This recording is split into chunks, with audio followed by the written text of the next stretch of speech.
लेकिन आपने सुना होगा, पढ़ा होगा कि मनुष्य का जो अंतःकरण है उसको 4 भागों में प्रस्तुत किया गया है। मन, बुद्धि, अहंकार और चित्त। मन का अर्थ है कि जिसमें संकल्प विकल्प होता है, कभी एक बात कभी दूसरी बात, यह मन। जिसके द्वारा हम निर्णय करते हैं वो बुद्धि। निर्णय करने के बाद जिसके द्वारा हम क्रियान्वित करते हैं वो अहम। और इन तीनों के पीछे जो सबको प्रेरित करता है, जो सामने नहीं है, सबसे पीछे है, उसी का नाम चित्त है। तो उसका मूल तत्व यह है कि हमारे आपके जीवन की समस्या ये है कि मन का नाम तो लिया गया है, पर मन के साथ ये जो हमारा अंतःकरण है, उस अंतःकरण में ही परस्पर एक विरोधाभास। तो जैसे आपके परिवार में बड़ी संपत्ति हो, सामग्री हो, और परिवार के लोग ही आपस में लड़ झगड़ रहे हो, तो व्यक्ति बेचैन हो जाता है, अशांत हो जाता है। तो बाहर भी परिवार में अगर झगड़ा हो तो व्यक्ति बेचैन होता है, पर ये भीतर का जो परिवार है इसमें तो झगड़े होता है। और जब ये जो झगड़ते हुए, तो ये जो दिखाई दे रहा है दृश्य, मन में कुछ और, बुद्धि में कुछ और, अहंकार किसी और प्रकार का, और चित्त का तो कहने क्या है। तो साधना का समग्र रूप ये है, यह चेष्टा करें कि मन भी, बुद्धि भी, अहंकार भी और चित्त भी, ये जो चारों हैं, यदि ये शुद्ध हो जाए और शुद्ध होने के साथ इनमें परस्पर समन्वय हो जाए, सामंजस्य हो जाएगा, इनमें विरोधाभास न रहे। इसी को आप भगवान राम के विवाह के प्रसंग में रामायण में पढ़ते हैं। तो महाराज श्री जनक के यहाँ जो विवाह हुआ, उस विवाह में साधारणतया तो कल्पना ये थी कि सीता जी का श्री राम से विवाह और हुआ। लेकिन भगवान राम और सीता जी का विवाह होने के पश्चात एक नया प्रस्ताव जनक के सामने किया। महाराज जनक के यहाँ उनकी एक कन्या है उर्मिला, और उनके भाई की 2 कन्याएं हैं, मांडवी और सुतकी। और यहाँ भी जो अयोध्या से पधारे हैं, श्री राम तो पधारे नहीं, लक्ष्मण तो पहले से ही वहीं थे, लेकिन 2 और राजकुमार श्री भरत और शत्रुघ्न के रूप में आए हैं। और जब इन चारों राजकुमारों को नगर निवासी स्त्री पुरुष देखते थे, तो स्त्रियां विशेष रूप से भावुक होती हैं, और उन्होंने ब्रह्मा को से ये कहा कि हमारे यहाँ भी राजकुल में 4 कन्याएं हैं और ये राजकुमार भी 4 हैं, तो कितना अच्छा हो कि ब्याहिए चारू भाई ये गुरु हम सुमंगल गावे। चारों भाइयों का विवाह हो तो हमारा आनंद चौगुना हो जाए। पर कोई प्रस्ताव नहीं रख पा रहा है। उसमें जो विश्वासी महिलाएं थी, उन्होंने कहा कि नहीं, कोई चिंता करने की बात नहीं है, सत्य सब कर्म पुरानी पुण्य पयोनिधि भूप दो, लोग की इच्छा अवश्य पूर्ण होगी भगवान शंकर की कृपा। ये सद्भावना, ये संकल्प प्रत्येक जनकपुरवासी स्त्रियों में और पुरुषों में विद्यमान है, किंतु बड़ी अद्भुत बात है। महाराज श्री जनक के मन में भी ये बात पहले आ जानी चाहिए थी, या पहले से निश्चय कर दिया जाना चाहिए था। और तब जब बारात निकलती तो 4 दूल्हे एक साथ वहां पर महाराज जनक के द्वार पर जाते। जो भक्त लोग हैं, वो जो गीत गाते हैं, उसको वो चारों भाई दूल्हे वो घोड़े पर बैठ के आए ऐसा कहते हैं, तो ठीक है, उनके मन में जो कल्पना आती है उसके अनुकूल वो कहते हैं। पर गोस्वामी जी कहते हैं कि ना, कि एक अश्व पर भगवान राम विराजमान, दूल्हा एक बेटी। अब इसके तर्क पर विचार कीजिए। इसके आध्यात्मिक तात्पर्य पर विचार कीजिए। इसका अभिप्राय वर शब्द का अर्थ है श्रेष्ठ। तो फिर प्रश्न है कि क्या चार चार वर होंगे क्या? वर तो एक ही होगा। हरियो तो सारे संसार में हजारों वर, लाखों वर हर वर्ष दिखाई देते, और ऊपर बेचारे एक दिन वाले वर होते, एक दिन पर रहते हैं, दूसरे दिन बेचारे अमर हो जाते हैं। जितना सम्मान है, खान पान है, जितना पूजा है, वो एक दिन की है। तो ऐसा व्रत तो जो एक दिन रहे और दूसरे दिन समाप्त हो जाए, वो तो कोई वास्तविक व्रत तो नहीं।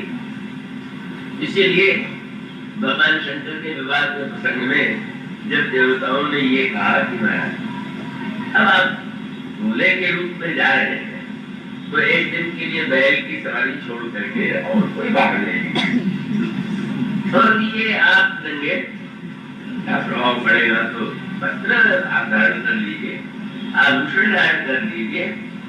तो भगवान शंकर ने हंस करके कहा कि सवारी से और वस्त्र आभूषण से जो व्रत तो प्राप्त होता है, तो नकली होता है। संसार के दोनों को व्रत तो इन्हीं वस्तुओं से प्राप्त होता है। किसी के पास बढ़िया गाड़ी रहती है तो दूसरे से उधार मिल लिया, किराए पर ले लिया, और उन वस्तुओं के द्वारा जो व्रत का प्राप्त होगा वो स्थायी नहीं होगा। तो भगवान का शिव का व्रत जो है वो बहिरंग वस्तुओं से नहीं है, उससे अपने आप में व्रत, और उनका व्रत तो शाश्वत है। तो यहाँ पर आध्यात्मिक अभिप्राय यह था कि भाई व्रत तो एक ही है। कई संदर्भों में आपने बात सुनी होगी, मीरा जी के जीवन की कथा आपने सुनी होगी, पढ़ी होगी, और उसमें बड़ी सुंदर गाथा आती है। मीरा जी व्याकुल होकर के परिवार के संबंधों का निर्वाह संभव नहीं हो पा रहा है, परिवार के लोग कष्ट दे रहे हैं, और अंत में वो भगवान के लिए भगवान की दिशा में परिवार से मुक्त होकर के चली जाती है। वृंदावन में पहुंचती है और वो संतों का दर्शन करने की भावना है। तो उन संतों का दर्शन करते हुए उन्होंने सुना कि बहुत प्रसिद्ध संत सनातन देव जी महाराज है, और उनका दर्शन करने के लिए गई। दर्शन करने के लिए गई तो बाहर जो शिष्य थे उन्होंने कहा कि मेरे गुरुदेव का नियम है कि वो स्त्रियों को दर्शन नहीं देते, इसलिए आप क्षमा कीजिए, वो दर्शन नहीं देते। उनके ऐसे नियम है, अपने को संयमित रखने का उनका एक अपना व्रत था। लेकिन मीरा जी की स्थिति तो बड़ी चुपड़ की थी, और उन्होंने एक ऐसा वाक्य कहा कि सुन करके सनातन गोस्वामी गर्दन होकर के भीतर से बाहर निकला। मीरा जी ने कहा कि आज तक मैं तो यही मानती और समझती थी कि वृंदावन में एक ही पुरुष है, वो कृष्ण है, और कोई दूसरा पुरुष नहीं है। पर पता चला कि नहीं, दूसरा पुरुष भी वृंदावन में आ गया है। दोनों संकेत क्या है? जो समस्त जीवों का स्वामी है वो तो एकमात्र ईश्वर है, और जब वो ईश्वर है तो गोपियां अनेक और ईश्वर एक है। यही संकेत बार बार मिलता है। जब वो रासलीला में रास मंडल में भी दिखाई देते हैं तो ये दिखाई देता है कि वो भगवान एक होते हुए भी अनेक अनेक रूपों में प्रत्येक गोपी के साथ दिखाई दे। और इसका आध्यात्मिक अभिप्राय यह है कि समस्त जीवों के जीवन में का वस्तुतः भगवान तो एक ही है। भगवान ही वास्तविक वर है, भगवान ही वस्तुतः पति है, और वे अनंत रूपों में सबको अपने सन्निकट प्रतीत हो, ये महाराज का उद्देश्य। तो मीरा जी के इस वाक्य को सुन करके सनातन जी समझ गए, और बड़े गंभीर भाव से निकल करके वो मीरा जी से मिले। तो मानो सूत्र ये है कि रामायण में ये सोचा गया कि पहले से प्रारंभ में कहें कि चार चार वर्ष नहीं, व्रत तो एकमात्र ईश्वर है, पर उस ईश्वर का जो व्रत है और वो मिलन होता है, विवाह होता है, कन्यादान हुआ, उनके बंधन हुआ, बावरी हुई, और जब सारे विवाह की विधियां संपन्न हो गई, तभी अभी निश्चय नहीं किया गया कि 3 राजकुमारों का विवाह बन रहा है। जब ये विवाह पूरा हो गया तब महाराज श्री जनक से वो वशिष्ठ ने एक प्रस्ताव किया कि आपके यहाँ की जो 3 कन्याएं हैं, अगर इसी मंडप में इन तीनों का विवाह भी तीनों राजकुमारों से कर दिया जाए तो कैसा है। जनक तो सुन के बड़े गदगद हो गए, बड़े प्रसन्न हो गए। और तब वो कन्याएं बुलाई गई और तीनों कन्याओं को बुलाने के पश्चात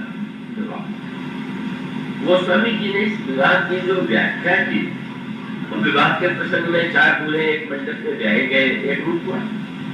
पर गोस्वामी जी जो बात कहते हैं वो ये है कि जब चारों राजकुमार और चारों राजकुमारियां बैठी तो ऐसा लगा कि सुंदरी सुंदर वर्ण सब एक मंडप राधे, जब जीव उर चारु अवस्था विभुन सहित विराजे।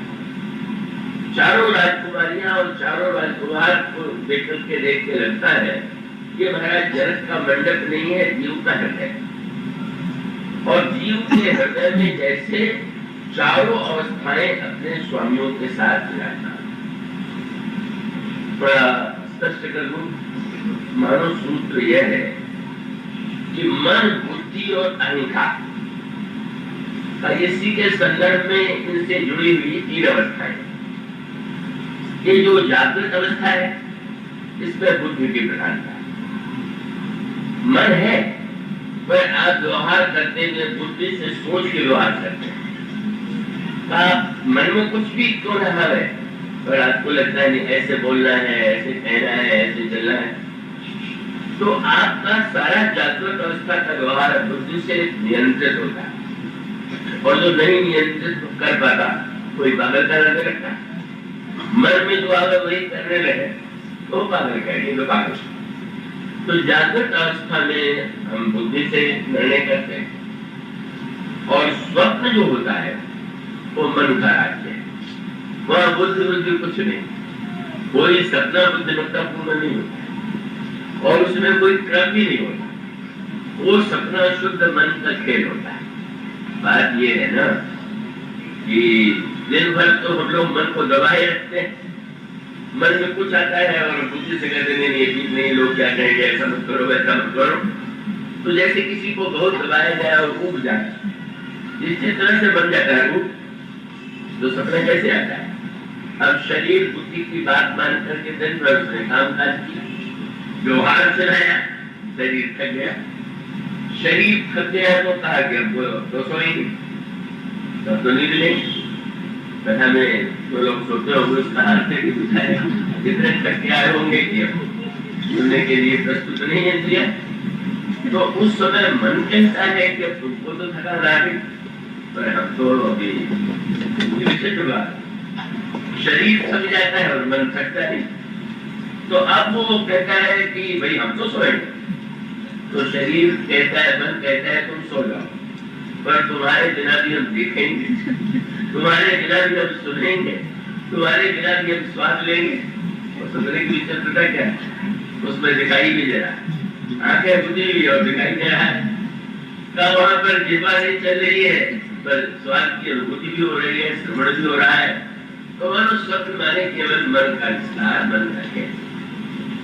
और इसीलिए अटपटे जो सपने आते हैं, विचित्र विचित्र सपने आते हैं, इसका अर्थ है कि बुद्धि का नियंत्रण हो तो सपना भी ठीक ठीक ढंग से आता है। अब वैसे जीवन में तो वही अवस्था का क्रम ही है कि पहले पिता होगा, पिता का पुत्र होगा। और सपने में ऐसा भी हो सकता है कि पहले पुत्र जन्म ले ले, पिता की बात में जन्म ले, वो कोई क्रम नहीं। ये मन का विचित्र खेल है। सपना माने मन का अद्भुत खेल। ये मनोराज्य का अगर पूरा दर्शन करना हो तो सपने को देखिए, और मन ही वस्तुता है। तो अगर उसका वास्तविक नग्न रूप देखना हो तो अपने सपनों पर विचार कीजिए, सपनों की समीक्षा कीजिए, एक दूसरे से उसका रहस्य जानने की चेष्टा कीजिए, तो आपको और हमें पता चलेगा कि ये सपना क्या सिद्ध करता है।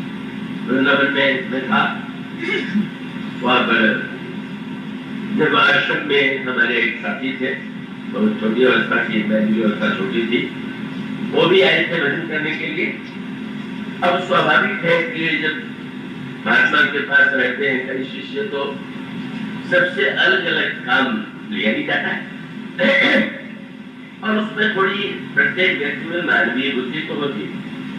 मुझे कभी कभी देख करके बड़ा आश्चर्य होता था, हंसी भी आती थी कि वो शिवजी महाराज तो उनके यहाँ कोई आकर के बहुत से कंबल रख गया, किसी को बहुत से रजाई भेंट कर गए, वो बांटते थे। तो उसमें जो वस्तुतः सच्चे साधक थे वो तो उससे मानते थे जो प्रसाद मिला उसकी, पर अब जिनकी बुद्धि वो बड़गप नहीं है, वो वासना तो मिट्टी नहीं, वो बगल में देखते थे कि इसको क्या दिया गया, और अगर कंबल में भी देखेंगे तो ये देखेंगे कि इसको अच्छा कंबल दिया गया कि मुझे बुरा तो नहीं दिया गया, रजाई इसको क्यों दी गई, मुझे कंबल क्यों दिया गया।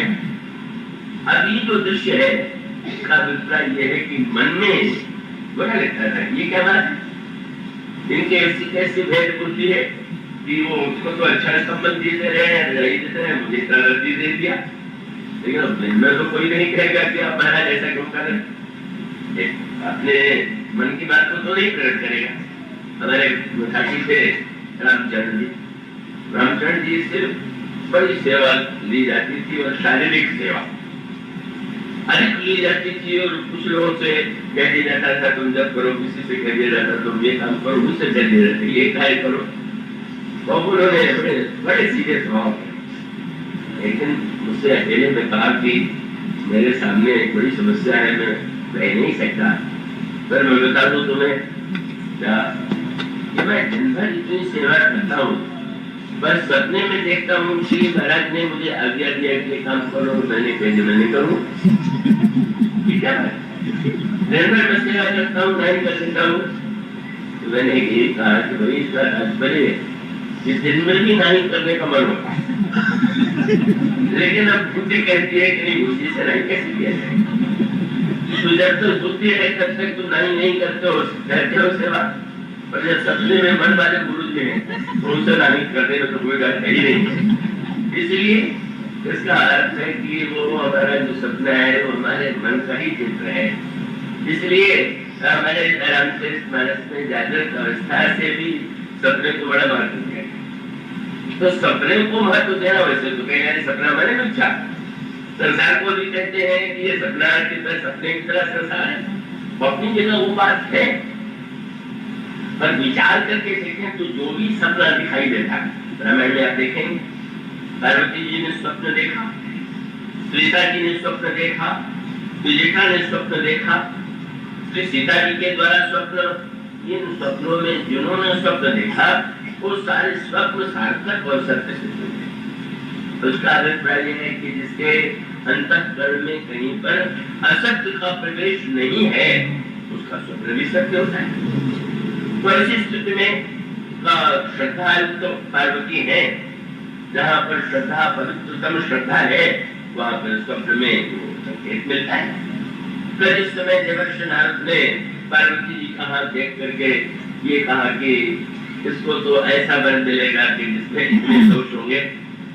बड़े दुखी हो गए माता पिता हिमांचल और मैना, मेरी कन्या इतनी सुंदरी और आपने तो कह दिया कि जगत भर में तुम्हारी कन्या होगी जब इतना चित्र वर मिलेगा, क्या क्या बंधना।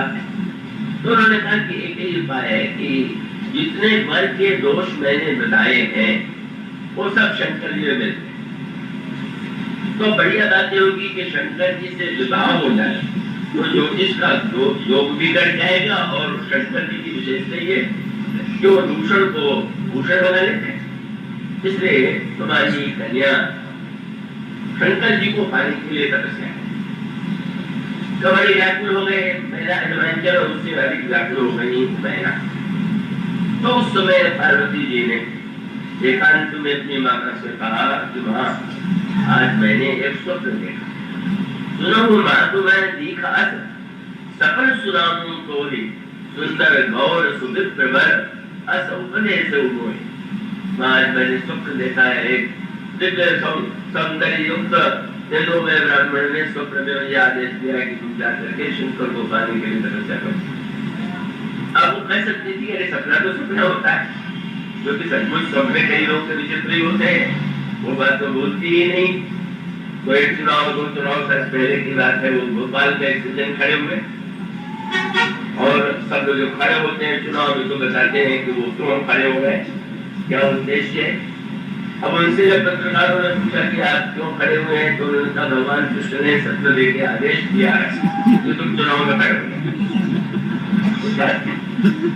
जब उनको कल्पना थी जब भगवान ने आदेश दिया है तो शायद और बेटियों के जो मतपत्र है हमारे को चाहिए, वो तो ऐसा नहीं हुआ।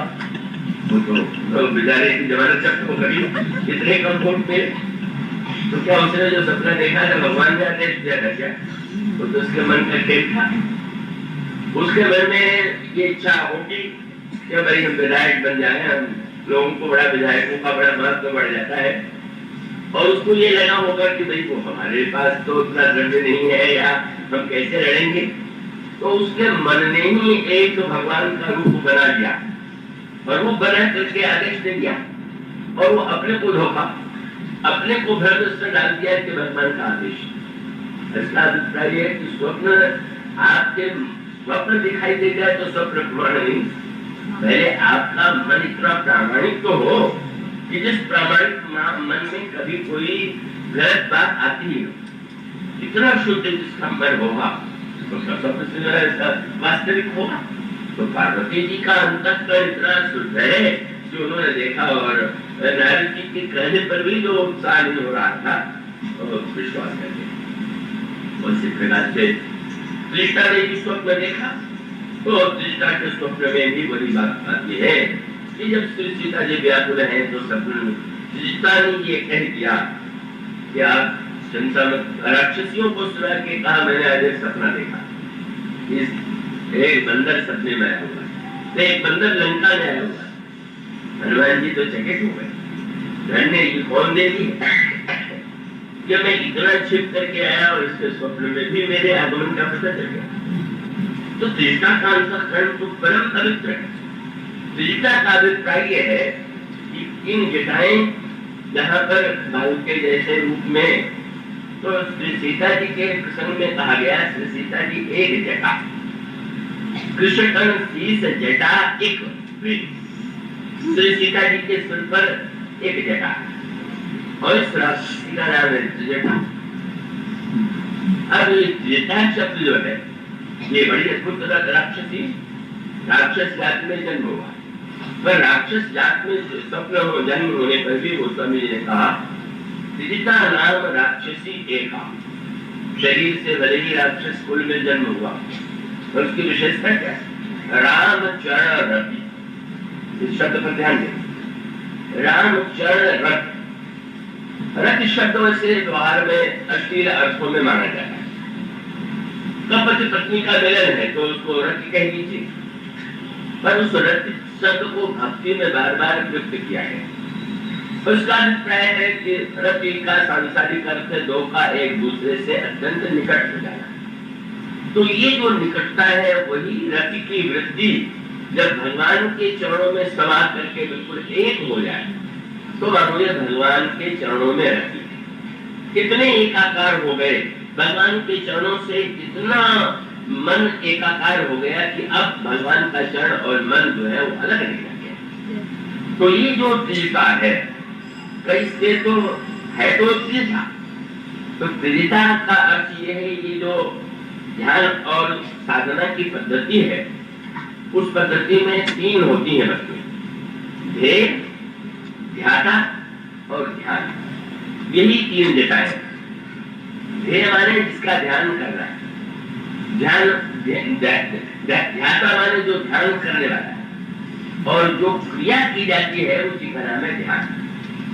तो ये जो ध्याता ध्यान और ध्येय है इन्हीं से पहले आप जब बैठेंगे तो आप मानेंगे मैं ध्यान कर रहा हूँ, फिर आप करेंगे मैं ध्यान कर रहा हूँ, फिर आप निर्णय करेंगे अच्छा किसका ध्यान करना है। तो ये जो है जब तक केवल अलग अलग है तब तक अपूर्णता है।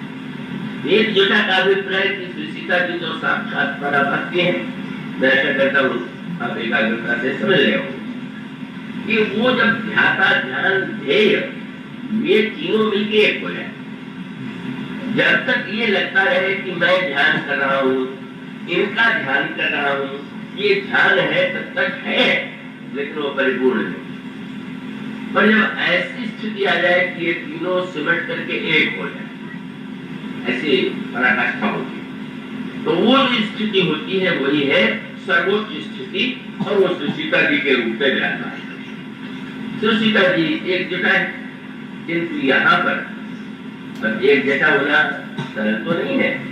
साधना का प्रारंभ तो किसका से होगा।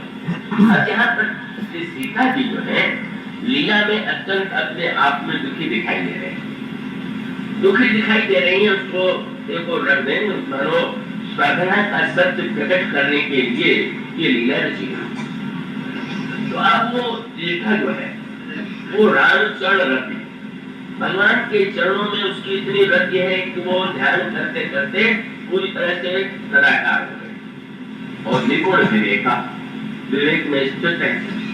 तो आपको जो स्थिति श्री सीता जी की है वो एक दिव्य अनिर्वचनीय एक जटा की स्थिति है, पर व्यवहार में उनकी स्थिति सर्व राक्षसियों से गिरी गई। और ये स्थिति हमारे आपके जीवन में किसी के लिए हो सकती है।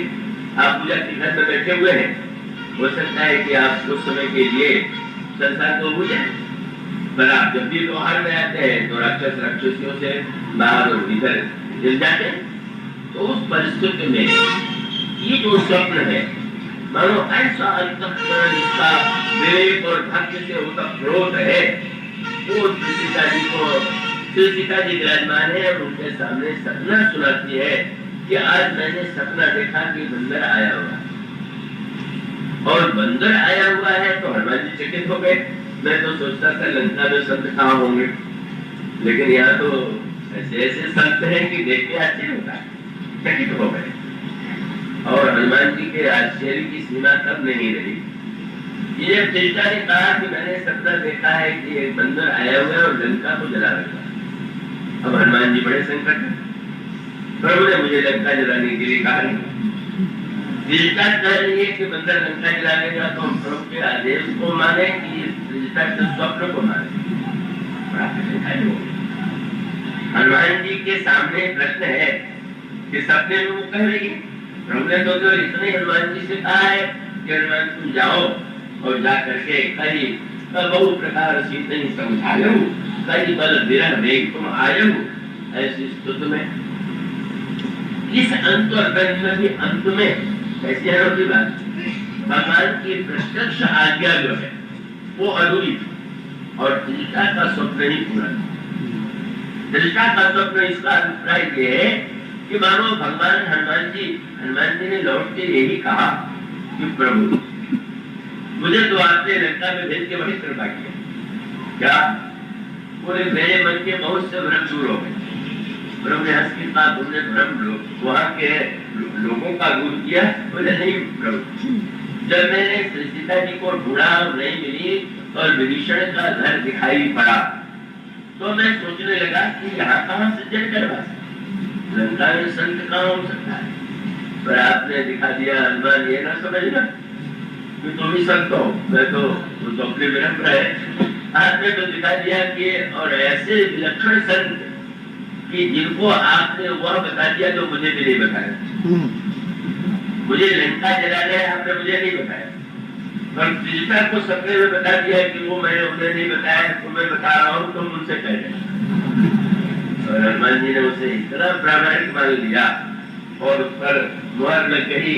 जब रावण ने आदेश दिया कि मारना तो नहीं है, पर बंदर के पूंछ में कपड़ा लपेट करके डिटेल डाल के हाथ लगा दो, तो हनुमान जी समझ गए धन्य है दृष्टा, सचमुच लंका जलाना है। लेकिन कैसी अद्भुत बात है कि मैं लंका जलाने के लिए कहा घी लाता, तेल लाता, कपड़ा लाता, आग लाता, सारा प्रबंध रावण से प्रभु ने करा दिया। उस इतना स्वप्न प्रामाणिक हो सकता है जिसका अंतःकरण मन परम पवित्र है, शुद्ध है, वो स्थिति तो सर्वोच्च स्थिति। तो अपना व्यवहार तो बुद्धि के द्वारा संचालित होता है और सपना मन के द्वारा, और वो मन अंतसंग है, अपवित्र है, तो कुछ भी करेगा अच्छे सपने आ जाएंगे तो कभी बुरे सपने आ जाएंगे। और तीसरा जो एक और है वो कौन है? वैसे व्यवहार में तो मैं बोलते हैं, मैं करता हूँ, आप और हम सब करते हैं, पर मेरी नींद में आप सो गए, जब सपना भी नहीं दिखाई दे रहा, तो उस समय बुद्धि भी नहीं दिखाई दे रही, बुद्धि भी कोई सोचने का प्रश्न नहीं, और मन जो है वो भी वहां स्वप्न के रूप में समाप्त हो चुका है। तब कोई है कि नहीं, और तब वो एक है जिसको कहते हैं अहम। कैसे पता चले? जब आप गहरी नींद के बाद सो के उठेंगे तो आप ये कहेंगे कि आज मैं बड़े सुख से सोया। वह अनुभव करने वाला कौन था? इसी वो मैं कह रहे आप मैंने, इसका अभिप्राय कि वो मैं था। और आप देखते हैं कि वो मैं जो है कैसा विलक्षण आदेश का पालन करता है। कई लोग कहते हैं और वो ठीक किए तो सोच करके सोए कि भाई इतने बजे नींद खुल जाए, और नींद खुल जाती। तो इसका अभिप्राय कि वो जो अहम के द्वारा, अहम जो वहां पर सक्रिय है, मन बुद्धि भले सो गई पर अहम जो है वहां पर पीछे सक्रिय है और वो समय भर आपको जला देता। और ये जो इन तीनों के साथ ये तीनों अवस्थाएं हम और आप में से देखते हैं, पर वो समस्या वही है कि उन तीनों में भिन्नता है। अब इन सबको मिलाने का उपाय क्या है? तो मिलाने का उपाय है कि इनकी तीनों की चिंता अगर आप कीजिएगा तो समस्या का समाधान नहीं। विवाह पहले सीता जी और श्री राम का हो जाए और तब इन तीनों का विवाह सरलता से हो जाए। तो इसका अर्थ ये है कि इन तीनों के पीछे जिसको कहते हैं चित्त, चित्त है ये जो इसी जन्म के नहीं। आधुनिक मनोविज्ञान में तो आप किसी मन का रोगी कहीं डॉक्टर के पास जाता है तो वो पूछते हैं अपने लड़कपन की घटनाएं सुनाइए, आप बताइए क्या क्या कैसे हुआ, और उसमें वो निष्कर्ष निकालते हैं अच्छा बाल्यावस्था में इसमें भय बैठ गया या ये वृत्ति आ गई या इस तरह की आ गई, इसी से ये रोग उत्पन्न हुआ। आधुनिक मनोचिकित्सक इसका उपयोग करते हैं, ठीक है, उसका महत्व है। लेकिन हमारी ये जो परंपरा है ऋषि मुनियों की, वो कहती है कि ये तो अधूरी बात है। बाल्यावस्था में कोई बात हुई तो बाल्यावस्था में कोई घटना होगी तो प्रभाव तो बच्चे के मन पर पड़ता है। आपने कोई डर देखा दिया तो डरने लगा। आपने और कोई ऐसी अटपटी बात जो आपने की और आप समझते थे कि बच्चा तो समझ नहीं रहा, और वो उसको दृश्य को देख रहा है पर उसके मन में कोई न कोई इसका वो बैठ गया और वो कभी उसके जीवन में रोग के रूप में उठता है। पर हम सब तो पुनर्जन्मवादी हैं। हम सब तो ये मानते हैं कि नहीं, व्यक्ति का यही जन्म थोड़ी है, इसके पहले भी उसके अनेक अनेक जन्म हो चुके हैं। गीता में एक तो आता है कि भगवान का अर्जुन से जब उपदेश देते हैं तो उपदेश तो स्वयं दे रहे हैं तो ठीक, लेकिन वो कहने लगे कि ये जो विज्ञान मैं तुम्हें दे रहा हूँ, इसको पहले मैंने सूर्य को दिया और सूर्य ने फिर मनु को दिया और कम से राजाओं को मिला, अर्जुन को साथ मिला। आपने सूर्य को दिया, सूर्य ने मनु को दिया। मुझे एक उल्टी बात ध्यान में आ गई। कभी कभी पत्रकार कहाँ किस श्रेणी के मिल जाते हैं वो मैं भूल नहीं पाता हूँ। अभी देहरादून में कथा थी और एक समाचार पत्र में बड़े विस्तार से कथा छप रही थी। मैं नहीं देखता था, लोग देख रहे होंगे, ठीक है। तो एक दिन किसी ने पढ़ा उसको और कहा कि देखिए तो क्या छपा हुआ। तो जो मैंने पढ़ा तो मैंने कहा कि या तो जो पढ़ने वाला होगा मुझे पागल समझेगा या इस पत्रकार को पागल समझेगा, क्योंकि उसमें तो बड़ी विचित्र बातें छिपी हुई थी। और वो था ये कि मैंने महाराज मनु की भी चर्चा की थी और कुंभन दास की चर्चा की थी अलग अलग प्रसंगों में। तो कुंभन दास के प्रसंग में बात आती है कि जब फतेहपुर सीकरी में अकबर रह रहा था तो गुणग्राही स्वभाव के कारण उसने कुंभन दास जी की प्रशंसा सुनी तो निमंत्रण देके उनको कहा कि आप राजे चले गए। तो वो लौट करके आए तो अकबर के पास से, राजा के पास से कोई आया तो लोग पूछने लगे, महाराज अरे आगरा में तो आपको बादशाह ने बुलाया था, कैसी यात्रा रही? तो कुंभन दास जी ने उस समय जो पद कहा वो संत की भाषा में उन्होंने यही कहा संतन को कहा सीकरी सो काम। अरे संतों को पतरपुर सीकरी से क्या लेना देना। संतन को कहा सीकरी सो काम और आवत जात पनहिया टूटी। यही हुआ, आवत जात पनहिया टूटी और बिसर गए हो और जाको मुख देखत दुख लागत ताको परिवो करी सलाम। तो कुंभन दास लाल गिरधर और सवेर देखा। संत की जागरूकता प्रकट होती है कि काम फंस गए और वो निरर्थक समय नष्ट हुआ। तो संत कितना निर्देश होता है। तो ये बात बता भी कही गई थी महाराज मनु के प्रसंग में। उनकी साधना का वर्णन सरकार ने लिखा था कि जब मनु महाराज अकबर के दरबार में गए,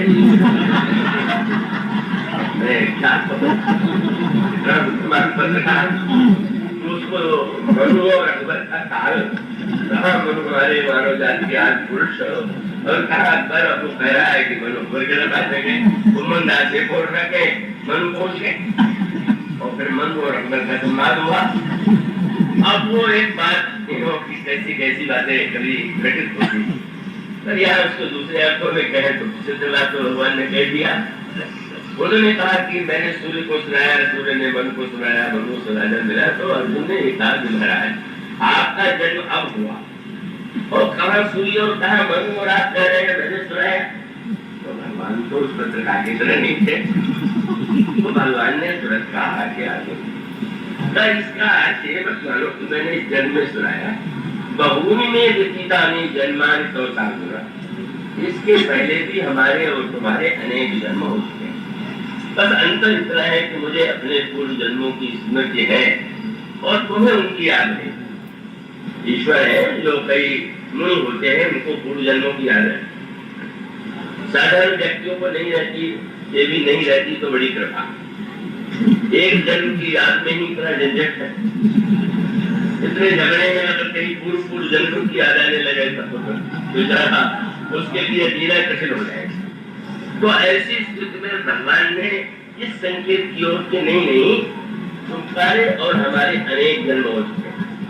तो अब हमारी साधना की परंपरा ये है कि मनुष्य के मन में या व्यवहार में जो रोग आए हुए हैं उसका कारण केवल बाल्यावस्था में ही ढूंढने से काम नहीं चलेगा। हो सकता है कि पूर्व जन्मों से कोई ऐसी चीज उस पर बैठ गई हो और पूर्व जन्मों से कोई बात बैठ गई है। तो जैसे बाल्यावस्था की कोई बात किसी समय आ जाती है, इसी प्रकार से उससे भी गहराई में जो है पूर्व जन्म है, उस पूर्व जन्म की बात जो है उस व्यक्ति को उस दिशा में प्रेरित कर देती है। अचानक आप देखते हैं, अचानक एक व्यक्ति बहुत अच्छा है, अचानक बुरा हो गया, आश्चर्य होता है। एक व्यक्ति बहुत बुरा है, बहुत अचानक अच्छा हो जाता है, कैसे होता है? अगर कारण हो तो आप कहेंगे कि भाई इसलिए हो गया है, ऐसा हो। लेकिन कभी कभी विचित्र सा लगता है कि अरे क्या बात है, इतना बड़े कैसे गए? और तो हमारे शास्त्र इसका उत्तर यही देंगे कि ये संस्कार कहीं न कहीं इसके अंतःकरण में जीवन में पूर्व जन्म में था। तो बड़े बड़े विरोध भी हैं हमारे यहाँ।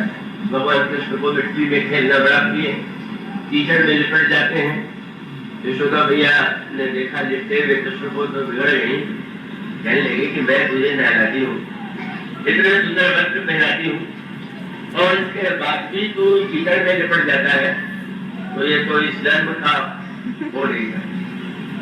मनुष्य पूर्व जन्म का अभ्यास नहीं छूटता।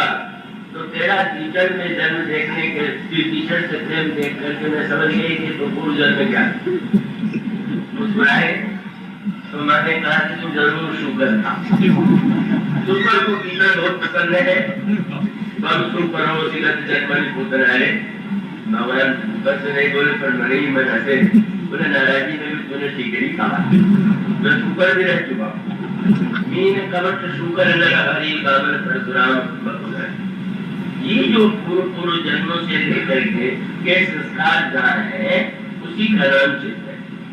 पहले उसी को पकड़ना, मूल केंद्र जो है, सबसे कठिन विवाह जो है, वो विवाह कठिन जो है वही श्रुति का है कि जो स्थिति चित्त और चित्त में तुरीय अब इसका सूत्र ये है कि सीता मानो मूर्तिमती दुर्यावस्था है। क्यों? सृष्टि की रचना करने वाली कौन है? सृष्टि का निर्माण किसके द्वारा होता है? बोले आदि शक्ति यही जगह उपजाया और सो अवतरी मोरी हमाया। आदि शक्ति सीता और वही है माया। वो माया शक्ति के द्वारा संसार का सृजन हुआ। तो अब क्या उपाय है? जब तक जिनके द्वारा सृष्टि बनती रहती है, जो मूल में है, उनका रहस्य न जाने तो वो भगवान स्वयं स्वीकार करते हैं। आप प्रयत्न करते हैं पर प्रयत्न करने में भी आप सफल नहीं होते। भगवान कृष्ण कहते हैं अर्जुन देवी है सा गुणमयी सम माया दुरत्या, ये मेरी विचित्र माया जो है ये दुरत्या।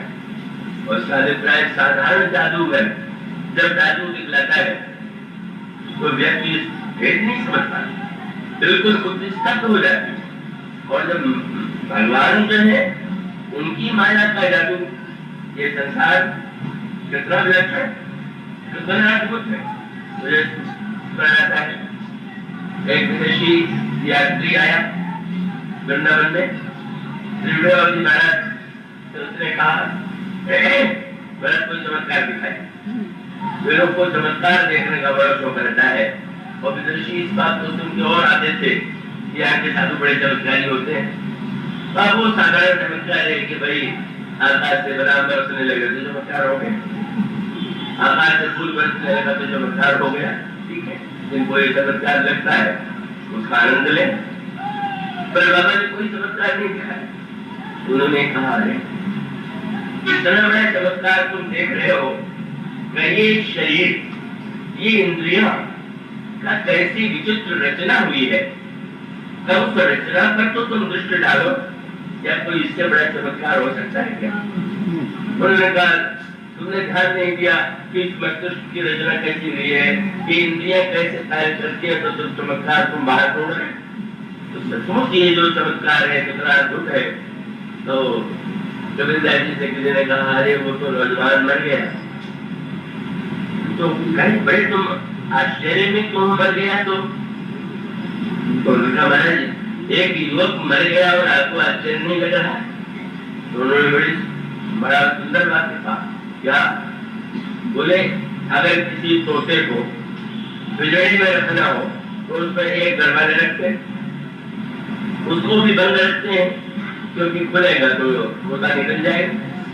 पर उन्होंने कहा इस माया ने ऐसा पिंजरा बनाया कि जिसमें 10-10 दरवाजे, शरीर मानो पिंजरा है और इसमें 10 दरवाजे, और इसमें पक्षी कौन सा? वो पक्षी तो दिखाई देता है, इसमें श्वास का पक्षी रहता है। और वो कहते हैं कि 10 द्वारे का पिंजरा और तारे पंछी पौन। अरे रहने को आश्चर्य है, गए जब बापू कितने दिन रह गया यही आश्चर्य, चला गया तो क्या आश्चर्य। संकेत है कैसी रचना है, कैसे कार्य कर रहा है ये जो माया की अद्भुत रचना है। सारी सृष्टि पर, आकाश पर, नक्षत्रों पर आप दृष्टि डालिए, इसका रहस्य तो जानने वाला कौन है? भगवान ने स्पष्ट कह दिया मावे में एक भक्तन माया में काम करते, जो मेरा आश्रय लेते हैं वही इस माया को पार पा सकते हैं, नहीं तो नहीं कोई पा सकते। इसलिए महाराज जनक ने महामाया आदि शक्ति सीता को पार करके ही वो प्रसन्न नहीं हो गए। वहां को चमत्कार प्रारंभ से दिखाई देने लगा। भगवान राम के जन्म के समय वैसा चमत्कार नहीं हुआ जितना माया शक्ति सीता के जन्म के समय हुआ, क्योंकि भगवान राम कौशल्या जी के गर्भ से जन्म लेते हैं तो बालक लेते ही मां के गर्भ से जन्म, पर हल चलाते हुए पृथ्वी से जन्म हो जाना माया का अद्भुत विलक्षण प्रभाव सामने आता गया। पर जनक धन्य माया को पा करके उन्होंने ऐसी साधना किया, ऐसी चेष्टा किया कि मायानाथ स्वयं आ गए। और उसका अर्थ है कि जादू का रस जादूगर जैसा जानता है। नटक में तो विकट कपट खंगर आया, नट सेवक ही न व्यापी माया। जादूगर जानता है और जादूगर जिस चेलों को बता देता है कि अरे भाई ये ऐसा ही है। बस इस तरह से मानो साधना का चरम फल क्या? सीता जी को प्राप्त करके ब्रह्म और उसकी सीता का मिलन जो है, माया मायानाथ का मिलन, तुरीय और ब्रह्म को चौथी अवस्था कहते हैं, जागृत स्वप्न सुषुप्ति और तुरीय। और उस दिव्य मिलन एक बार हो जाए, अंतःकरण में जब एक इसका मिलन हो जाएगा तो मूल केंद्र जो है तो बस यहीं पर दृष्टि डालना है। और साधनाएं भी कहें लेकिन मूल केंद्र बनी। और एक बार तुरीय और ब्रह्म का मिलन हो गया, ब्रह्म का साक्षात्कार हो गया, तो फिर तीनों अवस्थाएं और उन तीनों स्वामियों का इतना दिव्य मिलन होता है, ये ऐसा लगने लगता है कि मुदिता वज्रपति सकल सुत बदन समेत निहारी जब पायो महिपाल मन येन सहित फल चाहे। मानो ये मन बुद्धि चित्त अहंकार जागृत स्वप्न सुषुप्ति तुरीय, इनका ठीक ठीक सामंजस्य अगर जीवन में हो जाए तो व्यक्ति धन्य हो जाएगा, सुखी हो जाएगा। और ये जो चार वृक्ष हैं, इन चार वृक्षों में एक वृक्ष के द्वारा मन की समस्या का समाधान, दूसरे वृक्ष के द्वारा बुद्धि की समस्या का समाधान, तीसरे के द्वारा चित्त की समस्या का समाधान और चौथे के द्वारा अहंकार की समस्या का समाधान। ये जो चारों वृक्ष हैं, इसमें चार प्रकार की साधना है: ध्यान, मानसिक पूजा, जप और कथा। इन चारों के ठीक ठीक अगर उपयोग किया जा सके, और ये चारों वृक्ष अब दोपहर में तो नहीं लगाए जा सकते, मगर हमारे आपके जीवन में सुमेरु पर्वत बन जाए, सोने का पर्वत और उस पर वृक्ष उगाए, बड़ी विचित्र बात। बस का अभिप्राय है कि इतना समुन्नत हो जाए, ऊपर उठ जाए कि उसमें उस समुन्नत स्वर्ण माने जो अग्नि में जलाने पर भी जो अपनी उज्ज्वलता का परित्याग नहीं करता, ऐसा जब अंतःकरण सुमेरु और उसमें ये चार वृक्ष और चार प्रकार की साधनाएं हो सके तो वह स्थिति प्राप्त हो जाती है जो कालकुसुंडी को प्राप्त है। और वही कालकुसुंडी गर्भ को मानस रोगों की भक्ति रूपा औषधि बताते हैं। इनकी चर्चा तो फल ही हो सकती है। और ये क्या